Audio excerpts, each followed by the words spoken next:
come in. Welcome. I am E.G. Marshall. Welcome to the sound of suspense, to the fear you can hear.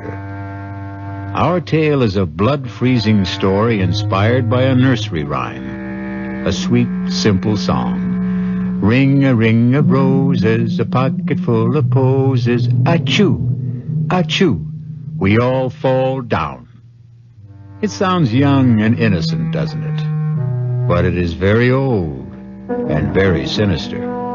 For the ring of roses were the splotches that first appeared on the faces of those afflicted during the Black Plague. The pocketful of posies were the herbs that were carried, hopefully to ward off the fatal disease. The sneezing sounds, achoo, achoo, were the sounds of the final spasms. And we all fall down was, well, you can guess.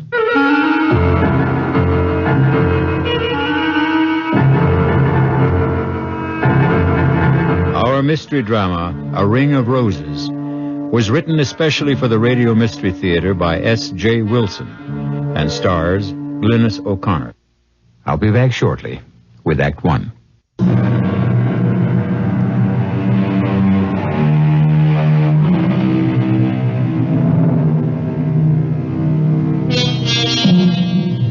Science has brought most plagues under control, but not so those other epidemics of the past, those that plague us with their unseen, unknown, and unexpected terrors. And such is the tale of terror you are about to hear. Draw close to the guttering candle, for you will receive no warmth from a ring of roses. You know, George, I've heard about this place so often from Helena. I'm just dying to see her home. And I'm anxious to meet your friend Helena. Oh, I'm sure you'll like her. But will she like me? Taking her best friend away from her. Come on, George. You know you're irresistible. Why do you think I'm going to marry you? Well, for one thing, my beautiful, exquisite, enormous pots of money. Oh, George, wait. Look, Laurie, stop. get your hands off the wheel. What do you think you're trying to do? But we passed it. It's the sign to the house. Back there. Laurie, I never want you to do that again. I'm not going to let missing a sign risk your getting hurt. You understand? I'm sorry. I shouldn't have grabbed the wheel that way. All right, forget it. But please, never again, ever. And that is supposed to be the sign? Helena warned that we might miss it. Well, why would anyone use a rose-colored stone in a brass oval with no name or any identification on it for a house sign? Well, their name is Ralston. And Helena said that generations back when their family first moved to America, it was rose stone. And so they put up a rose stone. Well, if they want people to get that meaning from it, they either enjoy guessing games or, more likely, just want to keep themselves very, very private. Yes. Guess what? As you said, they are very private. Well, I got that impression before we got here. And I also have the feeling that they're not very friendly either. Oh, how can you say that? When Helena's mother especially invited us over because she personally wanted to give us our engagement gift. Yes, and that's pretty peculiar, too. How? How many showers, did your girlfriends give you? 4, right? No, 3. The last one was at dinner. All right, and Helena was invited to every one, but she... I know, George. She didn't turn up for any of them. You know, Laurie, I've never seen you so wound up. What's spinning around in that pretty head of yours? I don't know, but... Well, I am on edge. About what? I guess about meeting Helena's mother. You see, she's so strange. She seems so powerful and so terribly uncompromising. I was trying to change things for Helena, and And then I let her down by becoming engaged to you. Well, now, don't tell me you weren't going to marry for poor Helena's sake. Well, at least not until she married first. We were going to share an apartment together in the city. You know what I'm going to do, Laurie? I am going to turn this car right around and head back to the city. This whole trip is more foolish than funny. Oh, no, George. Please don't. A pocket full of posies. Hey, what's that? We all fall. You hear something like singing? Ring a ring of roses. Let me open the window. A pocket full It's a woman of singing that posies. old nursery rhyme. Two. We all fall down. But what's that snapping sound? It sounds it's like a piece of leather. It sounds like a whip. George, what are you doing? I'm getting out. Something's happening here that I don't like. Don't open the door. Please don't. We'll go back if you want to. I'll be but right don't. back. Keep the window shut and the doors locked. No, don't leave me, George. I'm coming with you. Wait. Okay, but stay close to me. Ring a ring of roses. It seems to be coming from behind those hedges. You know, it could be just kids playing games. If that voice is coming from a kid, he's using a bullhorn. Let's stop here. We might see through the hedge. Please be careful. Holy Toledo! Look at that. Let me see. That man. The old man with the beard. He's trying to catch the girl with his whip. Well, she's teasing him. She's making fun of him. If he lands that wagon whip on her, he'll split her face open. Look at their clothes, George. They're dressed like settlers. Back in the early 1800s. Yeah. You know, they could be rehearsing a play. If they are, he's lost his mind in his part. That man's going wild with that whip. But she's provoking him. Why doesn't she stop? Hey! Hey, you there! What are you two doing? George, you shouldn't have done that. And who is it who is ordering me and questioning me? I am. Over here. That's a terrible thing you're doing. Oh, George, please don't go in there. They know we're here. We must meet them. That's a dangerous whip you're using. That young woman can be killed by it. I see by your clothes you are a stranger. And I can also see that you are a kind human who wishes no harm to come to another. But this wench is my daughter.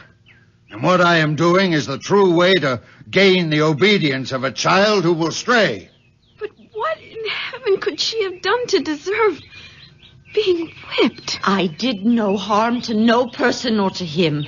I have broken no law of God or man. Strumpet, hold your witch's tongue. Believe me, young woman, when I tell you that she has the demon in her, playing and wenching with the young master who owns this land. While I'm out here working at clearing their forest lands, she's up there in the great house with her enticements and tricks and enchantments. And if it has already come to this, that he has given her a gift for favors promised or already bestowed, the gift of a ring, an already cursed ring. He gave it to me fair and with the holy vow that he will marry me in the month of the next full moon. Marry you, will he? You who can half fare to read and write? You who are lower than his mother's kitchen scullion? You give me that ring! I won't. I swear by the name and the soul of my sainted mother that you will never get this ring. Then until I do, though it mean your own death, you get the whip. Stop it! Don't! Why can't you be a little more reasonable? She may be telling you the truth. I am. I swear it on my dead mother's Bible I am. Well, then, if you are, why don't you give him the ring and let your young man personally tell your father of his plan? No! No, he'll do no thing like that. He'll bury the ring in some secret spot and drag me away before the fall of night. For he doesn't want me to marry to no one but to stay with him and clean and cook and wash for the rest of his devil life. As you can see, she's beyond talking of matters with sense and decency. She's been taken up with her planning and scheming to get away from me for the purpose of harlot's gain.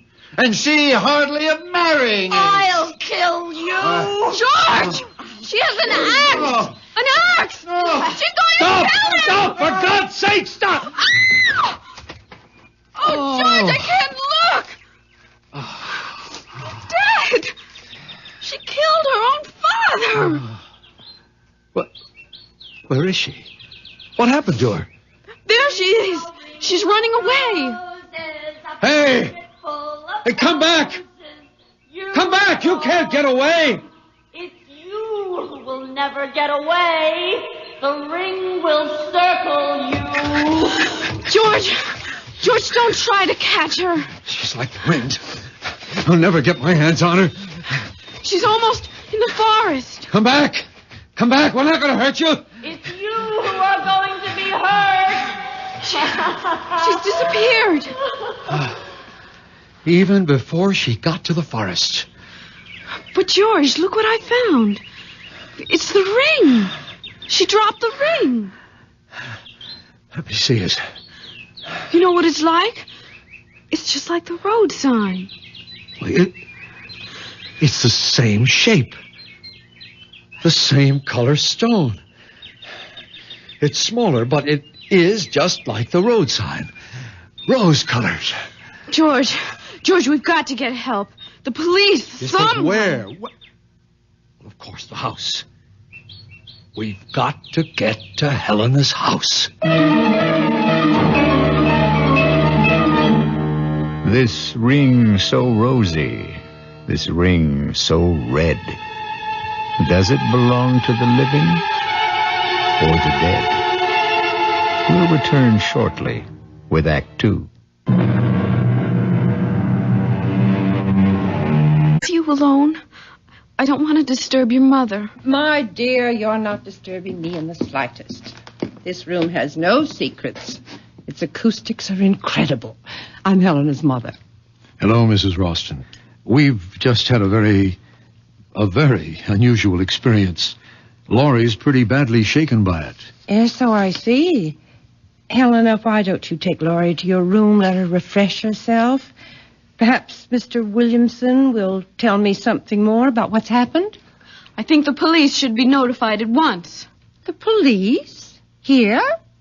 Did you have an accident? Well, not exactly, but we happened to see something that can only be described as gruesome, I guess. And the police should be notified. Mother, do you think... Helen, dearest, this is not the time for speculation. I shall be glad to have the deputy's office call. But can you give me some indication of what they're to be told? We don't like bothering our officers unnecessarily. They have enough to do as it is. But someone's just been murdered. Oh, no, not again. What? Now, Helena, restrain yourself, dearest. Laura, you say someone's been murdered? Who? We don't know who he is, but he was trying to whip a young woman. And Mr. Williamson, she took an axe and killed him. You know. How could you? I was praying that it wouldn't happen to you. Oh, poor Laurie. Now, why don't you young people make yourselves comfortable? A glass of sherry might calm you. But, Mother, you told me that it would never happen again. That thing... Helena, I said I had taken every precaution not to have it happen. But who am I to promise I will control the uncontrollable?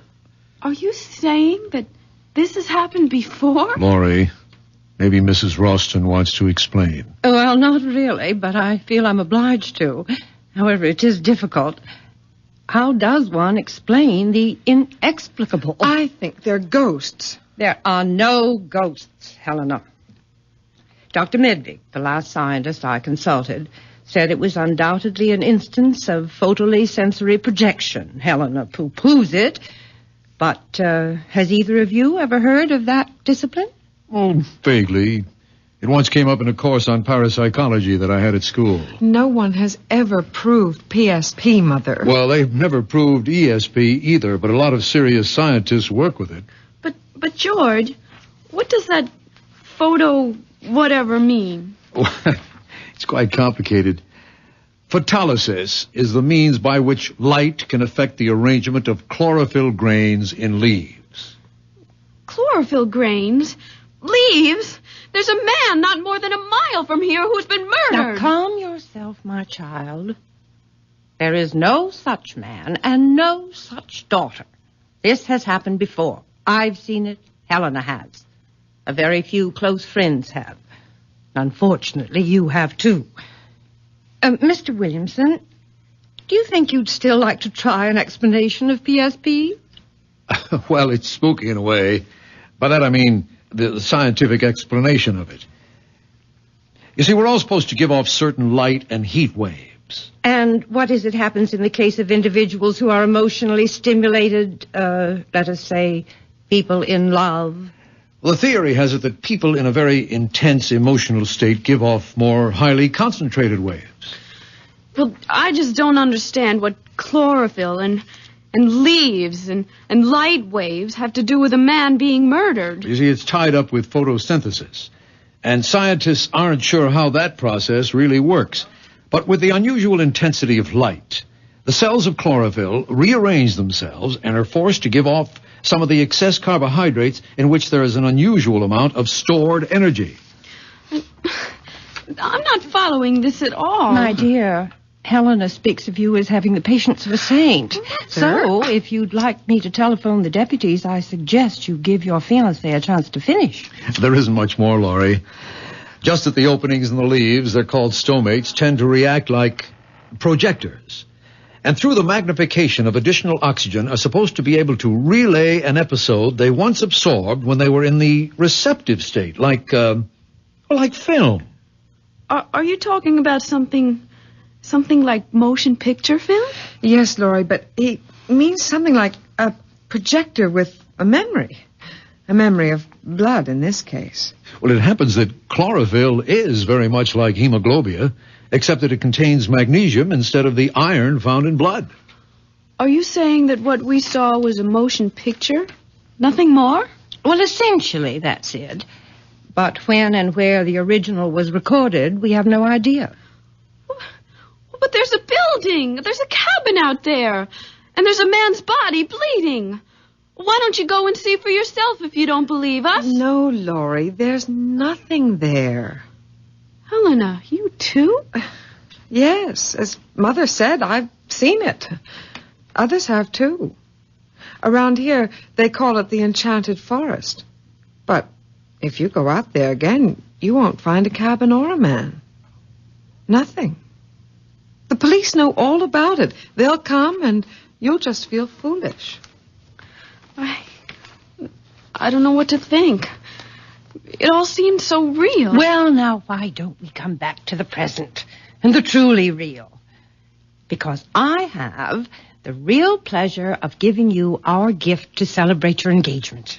It's a complete surprise. Even I don't know what it is. Laurie, dear, it isn't that what we're giving you is expensive or valuable, but it is dear to us. We hope it will be your first family heirloom.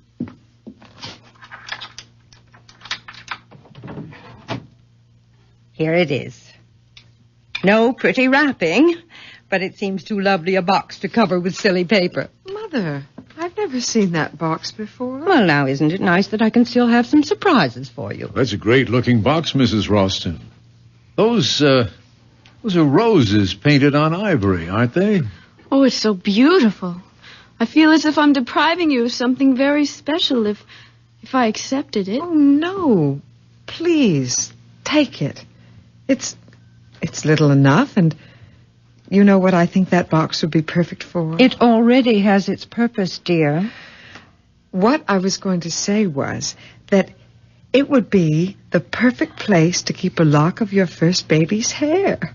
Wouldn't it? And I'm afraid it's going to stay empty for some time. Oh, George, we don't know that. Not yet. We will have to find you another container for that when the time comes. This box already has its occupant. You mean there's something inside? Well, look and see. Well, go ahead, Laurie. My heart's beating so loudly. She's been like that all day, so excited. Darling, do you want me to open it? No, I'm all right. Just let me take a deep breath. Oh, no. Hey, that's the same... Laurie? What's wrong? Mother? Oh, it's this music. Give me the box, Laurie. And inside I've got her. Put her on the couch. Yes. Laurie? Mother, do something. Don't just stand there. Helena, control yourself and get some water. Oh, Laurie, my poor Laurie. Wake up. Laurie, come out of it, honey. Darling? She's trying to open her eyes. Slowly, Laurie. It's me, George. Oh, who? What happened? You just passed out for a moment. Here, give her this water. Here, honey. Sip this slowly. Oh, I don't need it. But did I really see it? See what? The ring. Yes, I've got it. What ring? This ring. The same one. With the rose-colored stone. Mother, how dare you? That's mine. You know what that ring means to me. Oh, please take that thing away. I don't want to look at it. Don't worry, you won't have to. Here, Mrs. Ralston, take it back. And I hope it isn't a sample of your sense of humor. Just one moment, Mr. Williamson. I don't particularly appreciate your tone or your attitude. What do you mean by my sense of humor? If you and your daughter know all about that axe-murdering scene that we saw earlier, then you must have known about the ring. What about it? It's mine. That ring. It's just like that road sign you have on the highway. Yes, the sign was copied from the design of the ring. It's been our family hallmark, so to speak, for generations. Is that why the girl who killed her father did it? Because of that ring? What do you mean? She had it. She teased him with it while she sang that song. That same nursery rhyme in the box. Oh, no. That couldn't be. That's my ring. She couldn't have had it. Are you too sure you saw this ring? Well, that girl in the field. She dropped it when she ran away. Then where is it now? Well, George, you had it. What? You sure? I thought you put it into your purse. Well, I'll look. Well, it isn't in any of my pockets. No, and it's not here in my purse. How could it be? There is only one ring, this ring. It's been in the Ralston family for generations. It was brought here by a Ralston early in the 18th century. And it has always belonged to the oldest child in each family. In which case it would be your daughter's, since you are a Ralston by marriage. Yes, that would be so if it were true. You're not going to tell them? Well, why not? It's time that silly cloud you've been hiding behind was blown away. Don't, Mother. Please, I beg you, don't. Nonsense. I am a Ralston. That ring belongs to me. Helena's father died in the Southeast Asian War, shot down even before he knew I was going to have a child. Mother, I hate you for this. I hate you. Helena, don't say that to your own mother. Why not? She's hated me ever since she learned that her father and I had never married. Imagine that in this day. A girl making such a fuss about legitimacy. Stop it, Mother, please. We don't have to hear any more, Mrs. Oh, Ralston. yes, you do. George, can't we get out of here quickly? You can go whenever you like, Miss Thornton. But out of your friendship for Helena, you must take that ring with you. No, I couldn't. I won't let her. Give it to me. Helena, what are you doing? The ring! She tore it out of my hand. I've got it, and no one will ever get it from me. Let her go. She'll be back. And with the ring. She knows it's wrong for her to have taken it. Eventually, the ring must come to you, Laurie. We don't want it. But it will come to you. It can do you no harm. It's a silly superstition, but only Ralstons are supposed to be vulnerable to the ring. And, Laurie, if you are Helena's friend, as you say you are, you will take it. But she wants it. She insists that it stay hers. Only as an excuse. But what sort of an excuse could the ring give her? The excuse not to marry. And why not? She considers herself fated, ill-starred, if you will. You see, at one time, the superstition arose that if the firstborn was female, the ring would prevent her from marrying. It's high time that ring is out of Ralston hands. Why don't you just throw it away? What with Helena carrying on as if possessed? Well, we just do not want it. I'm sorry, but we must get back to the city. Yes, it's a long drive, and we'd like to make it before dark. I regret this has turned out to be so unpleasant, but then perhaps it couldn't have been avoided. Perhaps. But it's over now. George, let's go.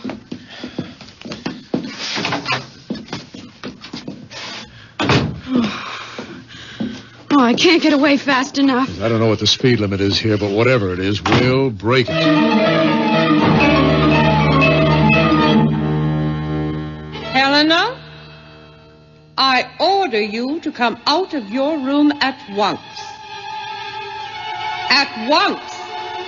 Mother, don't hurt her. She is my only friend. The only friend I have in the whole world.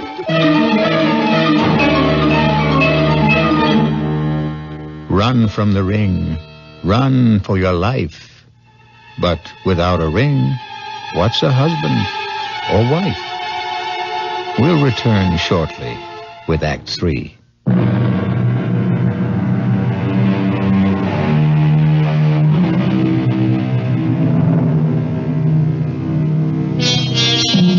Let us try and penetrate the shrouding darkness of the final act of A Ring of Roses. Laurie and George have been plunged into a strange, unreal experience. As the twilight lowers over the countryside, they are fleeing from the Rostons, the malevolent nursery rhyme, the flashing axe, the avenging curse, the fatal ring. But can flight outrace those forces of evil? That woman, that Mrs. Roston, she's monstrous. Oh, I'm so sorry for Helena. Yeah, well, I didn't see any halos around her head either. Yeah, but just imagine having to live with that mother. Why did she have to tell Helena that she and her father had never married? Do you believe it? Well, why would she lie about something that important? Maybe out of just plain malice. Or what? it just occurred to me, couldn't she have invented that story about the curse the ring puts on firstborn Roston girls? Well, to what end? Simple. It'd be a guarantee that she'd never be alone. That she could hold on to her daughter for life. Like the woodcutter. Oh, don't remind me of him. Anyway, I can't see how the ring and whatever it's supposed to do fits. Well, if she made up the business about fate keeping her from marrying Helena's father, now wouldn't that be a kind of evidence, proof for Helena that the curse was real? Well, then why would she give us the ring? Well, I'm only guessing, but couldn't it have been Mrs. Roston's way of telling her daughter that she wouldn't marry even if the ring was off the premises, so to speak? But, George, whatever we think of Mrs. Roston, she's still a mother. And what mother would sentence her daughter to a lifetime of misery? Huh? Look, I'm sorry I got you into this mess. I didn't dream it would be that horrible. Well, you had no way of knowing. Well, looking back, I should have. Helena, always so strange, so withdrawn, so mysterious about herself, her home, and her mother. It should have been a warning. Honey, let's find a happier subject. Such as? Well, let's see. Okay, it's not original, but it'll do. For instance, if and when we have our first baby, would you want a boy or a girl? Oh, don't be corny. Why not? Corn is fine as long as it George! George, isn't there someone in the road? Where? Well, look, straight ahead. Oh, yeah, that's a woman. Well, we're not stopping for man or beast or any mixture of the two. There, that should get her off the road. Because if it doesn't, then she may be another bit of PSP and we can drive right through her. Darling, slow down. She's waving at us. George, slow down! No way. If that's a living body and it wants to stay that way, she'll get off the road. Oh, please. She isn't moving from the middle of the road. Damn her teeth, whoever she is. George, you're going to hit her.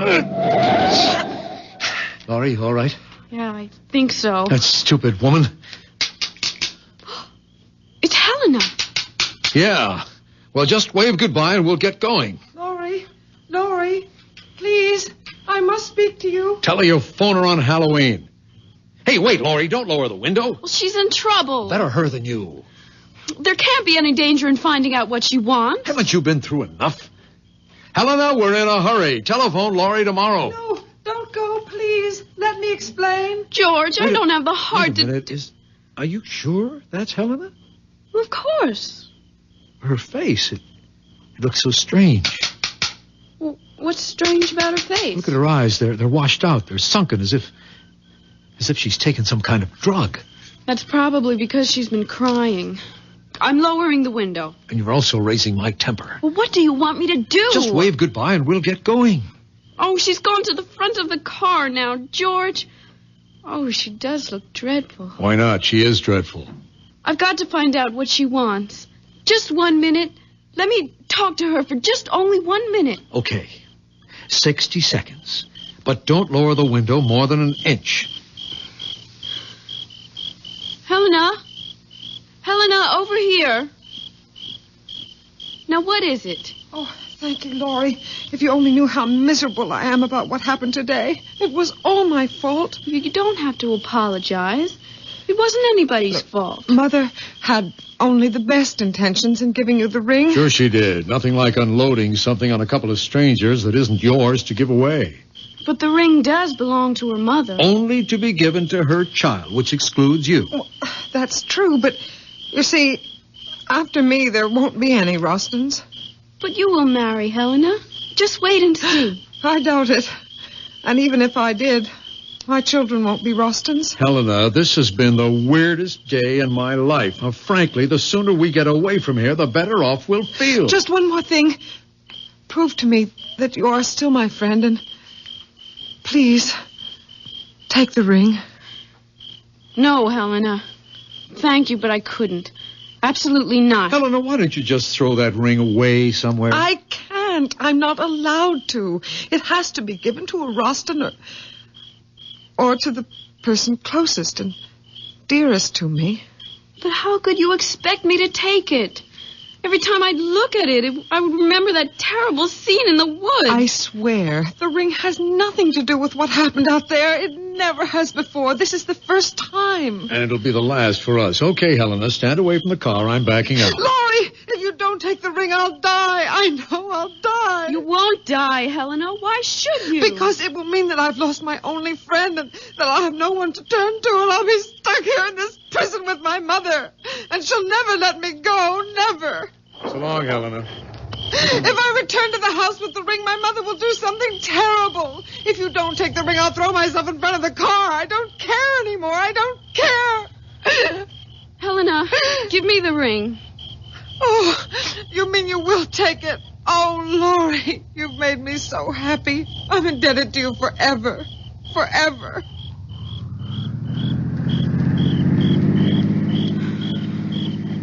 You're angry with me, George, aren't you? No. I'll probably never see her again. And if it meant that much to her... What well, probably meant even more to her was that she could twist and bend you in any way she wanted. Well, in a way, it was her last hope of getting out of that house. That's why I finally took the ring. Actually, what harm could it do? I don't know, Laurie, except that anything connected with the Rostons seems dangerous. That's because the Rostons are difficult to understand or explain. Well, that may be. But while we might never get to the bottom of that axe job in the woods, there must be a key somewhere to the Rostons. After all, they're not ghosts or optical illusions. They're people, living, breathing humans. Still, for all we know about them, they're just as haunted as that phantom woodcutter and his crazy daughter. Let's stop talking about them. I will, if you do me an important favor. If I can. You can. Throw that ring away. You mean now? Right this second. Open the window and throw it out. But why? Honey, I consider it a special favor to me if you got rid of that ring. Well, I have no intention of keeping it. But I don't want to just throw it away. What do you want to do with it? Give it away. To whom? I haven't thought yet. Try thinking about it right now. You sound as if you're ordering me to do it. Actually, I'm begging you, Laurie, begging you to get rid of the damn ring. I said I would. But when? When I find someone to give it to. Someone who would appreciate it. It just doesn't make sense to just throw away something that's probably valuable for just anyone to find or to have it crushed under a car. Say, I know what I could do with it. Drop it, Laurie. It's only going to get us into an argument. No, I'm serious, honestly. I just thought of where this ring could do the most good. Fine, you do what you want with it, but let's not talk about it. Oh, you'll agree? I bet you will. Oh, honey, do you realize that since we've known each other, we've never had so many disagreements? But I'm not disagreeing with you. Good, then let's change the subject. Or better still, let's let everything take a rest. If that's what you want, fine.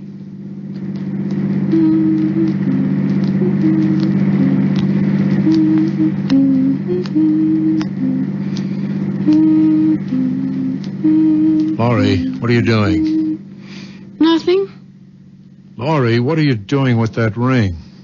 Nothing, I said. Besides, you don't want to talk about it.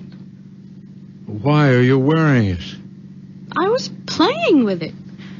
I just wanted to see if it fit.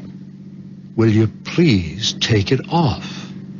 What are you getting so excited about? That ring, if you can't throw it away, at least put it away. You're getting awfully bossy, George. You're doing it only to get a rise out of me. You can forget about it. Because I'm going to give it to that thrift shop around the corner from where I live. Great idea. Now, please take it off. All right. Anything for some peace. Hey, that's funny. What is? The ring's stuck. I'll get it off. You shouldn't have put it on if it was too small. But it wasn't. In fact, it felt too big. Isn't that strange? I can't even twist it. Get the flashlight out of the glove compartment. Now turn it on and hold your finger under the light. There, can you see it? Your finger doesn't look swollen. No, it isn't swollen. But the ring won't budge. George, do you hear something? Hear what? That voice. The singing. Don't you hear it? No, I don't. Wait. Yes, I do. It's that song. Where's it coming from? I don't know. It seems to be surrounding us. I'll turn the bright lights on. You keep trying to get that ring off. I am trying, but it's as if it's cemented to my finger. And that singing.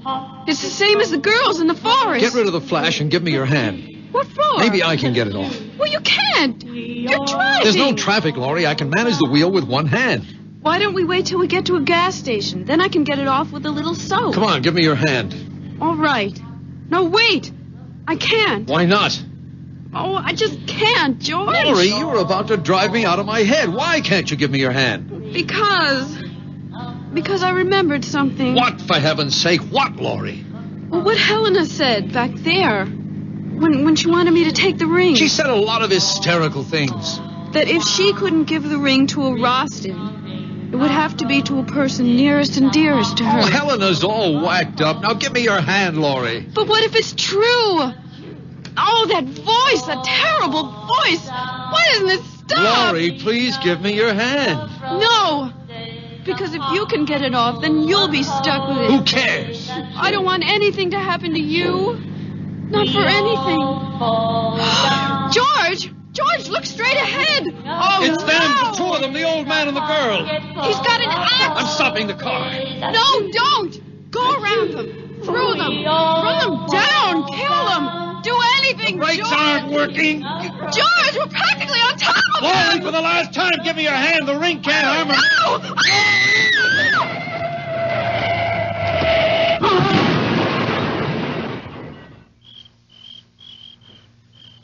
No! Laurie, are you all right? It was a tree we hit. Only a tree, Laurie. You hear me? It was only a tree. Laurie, the ring. The ring. What did you do? Not on your finger. Your finger. Good Lord. She's dead.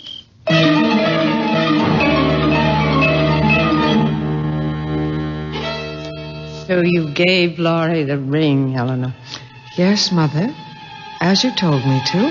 Now give me the box, and we'll see if the ring has worked wonders once more. Here is the box. The one with the roses. Open it. Yes, Mother. But the music. Why isn't the music playing? It's a good sign that it's not playing. It's the sign that the ring has done its work. Your friend Laurie will not marry ever. Not ever. But the ring, Mother. Where is the ring? You'll find it in the woods. In the clearing. In the same place where I killed your great-grandfather 143 years ago. Go and bring back the ring that will keep us alive forever. Forever.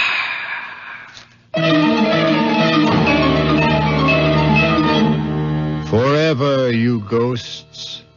Forever you sing. But your death is as forever as your grim, rosy ring. I'll be back shortly.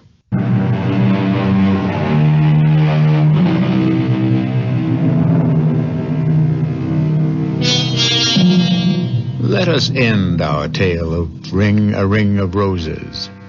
For as we also know, roses are red, roses are blue. But the rose of death is meant for who? Our cast included Glynis O'Connor, George Petrie, Sidney Walker, Elspeth Eric, Holland Taylor, and Carol Hilliard. The entire production was under the direction of Himan Brown. This is E.G. Marshall inviting you to return to our Mystery Theater for another adventure in the macabre. Until next time, pleasant dreams.